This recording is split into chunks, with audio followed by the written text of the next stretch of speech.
Hello everyone. तो आज हम पढ़ने जा रहे हैं chapter 4 arrival at the south pole by Roald Amundsen. Roald Amundsen and his team were the first humans to reach the South Pole. Let us read a first-hand account of Amundsen's experience of reaching the South Pole. जो rolled Amundsen नाम के व्यक्ति थे वो पहले इंसान थे south pole को कॉन्कर करने वाले, साउथ पोल पर पहला कदम रखने वाले. सो उनका एक्सपीरियंस पे बेस्ड है ये पूरा chapter. It was like the eve of some great festival that night in the tent. One could feel that a great event was at hand. उस रात टेंट में उन्हें फेस्टिवल की फीलिंग्स आ रही थी क्योंकि अगले ही दिन वो अपना साउथ पोल का सफ़र पूरा करने वाले थे. कौन? रोल्ड एमंडसन एंड उनकी team. Our flag was taken out again and lashed to the same two ski sticks as before. उनका जो फ्लैग था, उनके नेशन का जो फ्लैग था, उन्होंने निकाल रखा था एंड जो स्की स्टिक्स का इस्तेमाल कर रहे थे वो उन स्की स्टिक्स पर उन्होंने अपने झंडे को लगा रखा था. स्की स्टिक्स कुछ इस तरह होती है एंड इनके अपरमोस्ट पार्ट पर उन्होंने अपने नेशन के फ्लैग को बांध रखा था. Then it was rolled up and laid aside. उसे फिर साइड में रख दिया गया. To be ready when the time came. Side में इसीलिए रख दिया गया ताकि जब वो साउथ पोल में एक्चुअली पहुँचे तब वह अपने नेशन के फ्लैग को अनफर्ल कर सके. I was awake several times during the night and had the same feeling that I can remember as a little boy on the night before Christmas Eve, an intense expectation of what was going to happen. Otherwise, I think we slept just as well that night as any other. जो author थे उनको नींद ही नहीं आ रही थी रात भर क्योंकि अगले ही दिन वो फर्स्ट ह्यूमंस बनने वाले थे to reach the south pole. So उन्हें रात को नींद नहीं आ रही थी एंड वो अपने आप को एक छोटे बच्चे के साथ कंपेयर करते हैं जो जैसे कि छोटे बच्चे क्रिसमस ईव के एक रात पहले उन्हें कितनी एक्साइटमेंट होती है, कल क्या गिफ्ट्स मिलेंगे, कल सेंटा क्लॉस आएंगे, हमारे लिए क्या गिफ्ट्स लाएंगे. सो उसी तरह जो ऑथर है उन्हें भी सेम फीलिंग्स आ रही है और नहीं तो उन्हें लगता है कि वो बहुत अच्छे से सोए रात को. दोनों सिनेरियोज़ उन्हें लग रहे हैं यहाँ पे. On the morning of 14 December. So जिस रात उन्हें नींद नहीं आ रही थी that was 13 December. The weather was fine just as if it had been made for arriving at the pole. Weather काफ़ी अच्छा था क्योंकि जो पोल्स के पास जो स्नोई एरियाज़ होते हैं वहाँ पर हरिकेन्स और साइक्लोन्स काफ़ी ज़्यादा आते हैं. बट 14 दिसंबर को वेदर बहुत अच्छा था.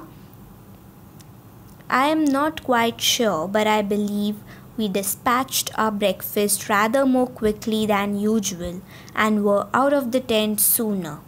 Though I must admit that we always accomplish this with all reasonable haste. So, जब वो उठे उस सुबह 14 दिसंबर की सुबह, पहले तो उन्होंने वेदर को नोटिस किया, काफ़ी प्लेजेंट वेदर था एंड उसके बाद उन्होंने काफ़ी जल्दी ब्रेकफास्ट किया. रोज़ वो आराम से ब्रेकफास्ट करते थे बट 14 दिसंबर की सुबह वो काफ़ी हेस्ट में थे, काफ़ी जल्दी में थे और वो टेंट के बाहर जल्दी अपना सफ़र शुरू करने लगते हैं. बट उन्हें ये गड़बड़ी में मतलब ये जो एक्शन अकम्प्लिश करना यानी कि जो ब्रेकफास्ट जल्दी खाना वो उनसे होता नहीं था. बट उन्होंने पूरी दुनिया की हेस्ट पूरे सारे हरी में ये जो एक्शन है उसे अकम्प्लिश किया. We went in the usual order. The forerunner, Hansen, Wisting, Jolland and the reserve forerunner. By noon, We had reached 89 degree 53 minutes by dead reckoning and made ready to take the rest in one stage. By noon यानी कि 12 PM तक वो पहुंच चुके थे 89 degrees 53 minutes. उन्होंने ये calculation कैसे किए, जो उन्होंने डिस्टेंस ट्रैवल किया है, जिस डायरेक्शन में वो गए हैं, उसे एस्टीमेट करते हुए उन्होंने ये जो डिग्रीज़ एंड मिनट्स है ये निकाला। एंड नून में दैट्स 12 PM को वो रेस्ट करते हैं। We advanced that day in the same mechanical way as before. So वो सेम तरीके से आगे बढ़ रहे थे जैसे पहले। Not much was said, but eyes were used all the more. Hansen's neck grew twice as long as before in his endeavor to see a few inches further. I had asked him before we started to spy out ahead for all he was worth, and he did so with a vengeance. So यहाँ पे जो Hansen था वो दूर देखने का try कर रहा था कि कुछ दिख जाए पोल पर, कुछ साइट मिल जाए, बट एक्चुअली वैसा उसे कुछ दिखा नहीं कुछ खास। एंड जो ऑथर थे रोल्ड एमंसन, उन्होंने उसे बोला था, तुम इस ट्रिप में हमारी कैसे मदद कर सकते हो, तुम हमारे कैसे वर्ड हो सकते हो। सो जो हैंसन वो इसीलिए देख रहा था अपनी नेक को ट्वाइस टॉलर करते हुए, क्योंकि उसे वेंजेंस लेना था, रिवेंज लेना था। But however keenly he stared, he could not descry anything but the endless flat plain ahead of us. लेकिन हैंसन कितना भी ट्राई करे उसे कुछ नहीं दिख रहा था, बस एक वाइट एंडलेस स्नो प्लेन दिख रहा था। The dogs had dropped their scenting and appeared to have lost their interest in the regions about the Earth's axis. उनके जो डॉग्स थे उन्होंने सेंटिंग छोड़ दिया था। उन्होंने जो डॉग्स होते हैं उनकी सेंटिंग पावर काफ़ी स्ट्रॉन्ग होती है, बट उनके जो डॉग्स थे वो थक गए थे इस बड़ी सी एंड काफ़ी टायरिंग ट्रिप से, एंड इसीलिए उन्होंने अपना इंटरेस्ट लॉस्ट कर लिया था एंड उनकी सेंटिंग भी लॉस्ट कर दी थी। At 3 in the afternoon, a simultaneous halt rang out from the drivers. They had carefully examined their sledge meters and they all showed the full distance, our pole by reckoning. So यहाँ पे और 3 घंटे चलने के बाद, that is अब 3 बज जाती है आफ्टरनून के, एंड 3 बजे ड्राइवर्स एक मैसेज भेजते हैं रोल्ड एमंसन एंड उनकी टीम को कि हम पोल पर पहुंच चुके हैं, साउथ पोल पर हम पहुंच चुके हैं। और वो कैसे पता चलता है उनको कि वो साउथ पोल पर पहुंच चुके हैं? द सेम डेड रेकनिंग, वो सेम कैलकुलेशंस करते हैं एंड उन्हें पता चल जाता है। The goal was reached, the journey ended. I cannot say, though I know it would sound much more effective, that the object of my life was attained. जो rolled थे उनके काफ़ी बड़ा सपना अचीव हो गया था साउथ पोल पर पहला कदम रखने के बाद। That would be romancing rather too barefacedly. यहाँ पे romancing का मतलब है वो काफ़ी खुश हो गए थे, वो इतने खुश हो गए थे कि उन्हें लग रहा था वो काफ़ी लकी मैन है, वो फर्स्ट ह्यूमंस है to reach the south pole. So of course ये खुशी तो जायज़ थी। I had better be honest and admit straight out that I have never known any man to be placed in such a diametrically opposite position to his goal of his desires as I was at that moment. So, जो author है यहाँ पे admit करते हैं आखिर में कि उन्हें ऐसा कोई कोई इंसान नहीं पता जो इतने ऑपोजिट डायरेक्शन में खड़ा है। जो नॉर्थ पोल था वो रोल्ड एमंसन को बचपन से अट्रैक्ट करता हुआ था, एंड अब वो यहाँ पे साउथ पोल है।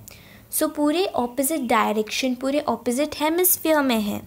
सो उन्हें ऐसा इंसान नहीं उन्हें पता था जो इतने उल्टे सिचुएशंस में गुज़र रहा है. The regions around the North Pole, well as the North Pole itself, had attracted me from childhood, and here I was at the South Pole. Can anything more topsy-turvy be imagined? इससे भी कुछ उल्टी situation imagine हो सकती है.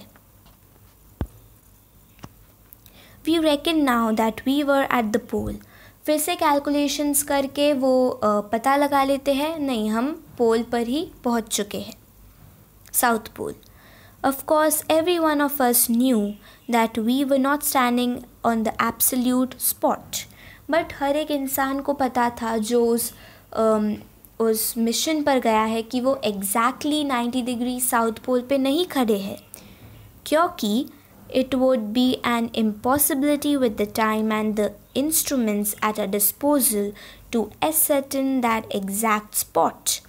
क्योंकि उस समय काफ़ी पुरानी बात है, ये काफ़ी ओल्ड मिशन था रोल्ड एमंडसन का, एंड उस समय उनके पास जो इंस्ट्रूमेंट्स थे काफ़ी एडवांस नहीं थे, टेक्नोलॉजी इतनी एडवांस नहीं थी.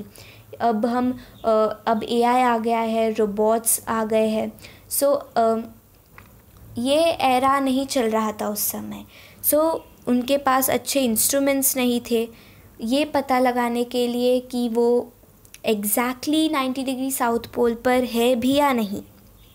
But we were so near it that the few miles that possibly separated us from it could not be of the slightest importance. But वो इतने नज़दीक थे 90 डिग्री साउथ पोल के कि उन्हें इस बात से बिल्कुल फ़र्क नहीं पड़ रहा था कि वो exactly 90 डिग्रीज साउथ पर खड़े हैं. It was our intention to make a circle round this camp with a radius of 12.5 miles and to be satisfied with that. After we had halted का मतलब है वो रुक गए उस जगह पर.